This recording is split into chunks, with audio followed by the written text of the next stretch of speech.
kuwa na imani na kufanya matendo mema ndiyo sababu ya maisha mazuri hapa duniani. Man amila salihan, mwenye kufanya mema, yale ambayo Allah ndo ameyatambua kuwa ni mema, min dhakarin au untha, awe huyo mwenye kufanya mema ni mwanamume au mwanamke, wa huwa mu'minun, naye awe ni muumini, falanuhyiyannahu hayatan tayyiba, tutamfanya aishi maisha mazuri. Hapa pakaleta tabu kidogo, watu wakaanza kusema, mbona tunawaona watu si waumini nao wana maisha mazuri? Umewaonaje wakaishi vizuri wewe?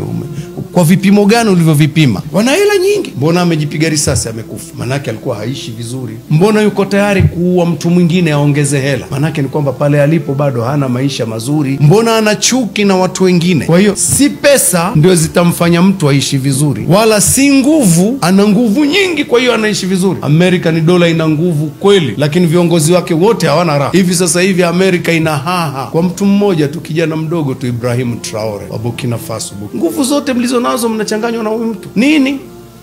Anamuona huyu mtu falsafa anayokwenda nayo ndio falsafa ya kuwapeleka watu waishi vizuri, wawe huru. Sasa wale si wana pesa, wana na jeshi, wana nguvu, hakuna imani na matendo mema, hawana maisha mazuri. Kwa hiyo kuwa na pesa si jambo baya, ni zuri sana, na kuwa na nguvu ni jambo zuri sana, lakini kuwe na imani kwanza, alafu pesa na nguvu. Almu'minul qawiyyu, muumini mwenye nguvu, khairun, ni bora sana huyu, wa ahabbu ila Allah, na anapendeza sana kwa Allah. Ametanguliza imani alafu ana nguvu, zuri sana kwa Allah huyu. Minal mu'mini dhaif, kumshinda muumini ambaye ni dhaifu. Tu dhaifu asije akasema mimi kwa udhaifu wangu sasa kwa nini sipendezi kwa Allah? Akamalizia hadithi akasema, wa fi kullin khair, katika kila mmoja, huyu mwenye nguvu na huyu mwenye udhaifu, wote wawili, kila mmoja ndani yake iko kheri. Nguvu hapa ni nguvu ya kila ulichomiliki, hata nguvu ya pesa ni nguvu, lakini itangulie imani. Pesa zinamtia mtu ndani bila sababu, pesa zinamsababisha mtu auawe, lakini kama kuna imani haziwezi kusababisha hivyo. Elimu ni nguvu. Sasa tunatakiwa tuwe na imani, halafu ziwepo hizo nguvu. Kiwa namna hiyo, utapendeza sana mbele ya Allah na utakuwa muumini bora sana kuliko yule ambaye ni dhaifu, kauli yake haina nguvu, elimu yake ndogo, haina nguvu, akili yake haisogezi watu mbele. Anakuwa huyu amezidiwa na huyu muumini ambaye ana nguvu. Ninachosisitiza, itangulie imani kwanza, halafu vije hivyo vitu vingine. Atajikuta ana furaha kwenye nafsi. Maisha mazuri yanaanzia hapo. Ana utulivu wa moyo, hata wakati akipata mtihani anajua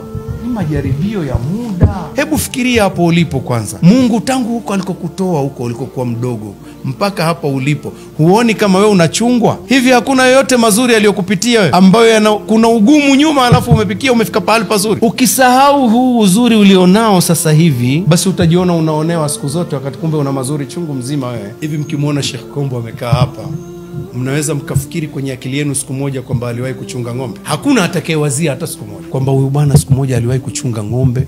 Mtafikiria kwamba Sheikh Kombo siku moja aliwahi kukamua maziwa ya ng'ombe, mpaka mkamuona Sheikh Kombo yuko hivi anapenda na nyimu wa mke, amelea, amejua kulea ng'ombe, akawa na huruma mpaka na ng'ombe. Utafikiria kama Sheikh Kombo yalimpitia haya? Mtume sallallahu alaihi wasallam alichunga mbuzi. Kwa hiyo hebu fuateni zile taratibu, usije ukaona kipindi fulani labda umebanwa sehemu ukaona mimi tu Mungu anioni. Wala saufa yutika rabbuka fatarda, atakuja kukupa Mola wako mpaka utaridhika. Fuata kanuni.